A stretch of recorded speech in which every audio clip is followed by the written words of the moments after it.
For the final episode of her podcast, Meghan Markle turned to a group of male guests to shine a light on the impact they have on the perpetuation, and/or breaking down, of stereotypes and labels pinned on women.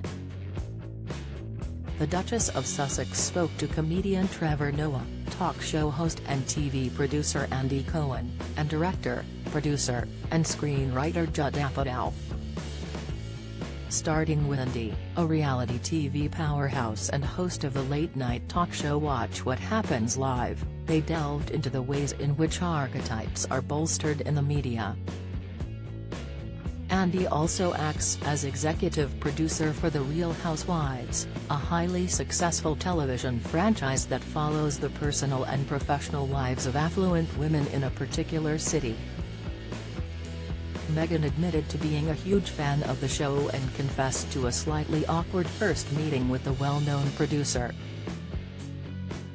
As she welcomed Andy as her first guest on the episode, the TV personality said, "Nice to meet you," to which the Duchess responded, "It's good to see you. I met you before. You'll never remember it." Andy exclaimed, "You're kidding," before the royal explained how the pair had actually met years ago. She said, "I did need to set the table a bit, to maybe go down memory lane when we met once upon a time, or shall I say, twice upon a time." The Duchess continued, "I've met you twice. The first one, Suits wasn't even on yet, the pilot hadn't even aired, and there was some sort of event for USA and Bravo at the SLS Hotel. And I was such a huge fan. Prince William is holding huge grudge against Harry and Meghan. Prince William and Prince Harry were united in grief as they mourned the loss of their grandmother, Queen Elizabeth II. However, Christopher Anderson, author of the upcoming book The King, The Life of Charles III, has claimed the Prince of Wales is still holding a grudge against his younger brother and his wife. What is it about? Find out here." Andy interjected, saying, "Oh no. And I ruined it? What did I do?" "No you didn't," Meghan responded, hesitating before adding, "You were perfectly. You did that thing when your eyebrows go up. And I was just gushing. I was like, oh my god. And you just said, huh." Andy said, "Oh god," before Meghan assured him, saying, "It's okay. It's fine, it's fine. I was still a huge, huge fan." After the Duchess' confession, the pair delved into a conversation about the Real Housewives franchise, a show that Andy greenlit in the mid-noughties when he was an executive at Bravo. The show started in the US with the Real Housewives of Orange County before spreading nationally to the likes of New York City, Beverly Hills, and Miami, and later, internationally to Athens, Cheshire, and Dubai. Talking about the show, Meghan said, "I get why it was such a huge, huge part of pop culture, and, when it began, because you began with Orange County and I'm from California, it felt remotely like a world that I knew but still felt so foreign. But I would say almost every one of my friends still watches it." The Duchess explained that when she asks her friends why they choose to watch the show, the almost unanimous answer is, drama. "And because it brings entertainment," she said. "It's entertaining and it's also, I think, so familiar."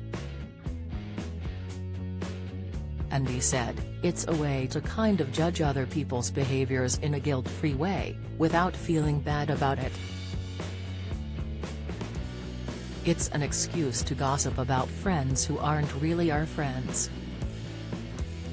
Meghan then admitted that she feels conflicted when it comes to the show, explaining that it's not as a result of Andy's rightfully deserved success, but on what his success, specifically with his franchise, has been based on. She continued, "As we grapple, this season, with what archetypes are and how limiting they are. On the flip side of that is, are we giving women the space and allowance to be exactly who they are, as complicated, layered, challenging, funny, silly, etc.? Or, in a franchise like Housewives, are we fueling the fire of archetypes by creating caricatures of women? And we're not just talking about a couple of women. When you talk about representation, it is no small number of women on this show.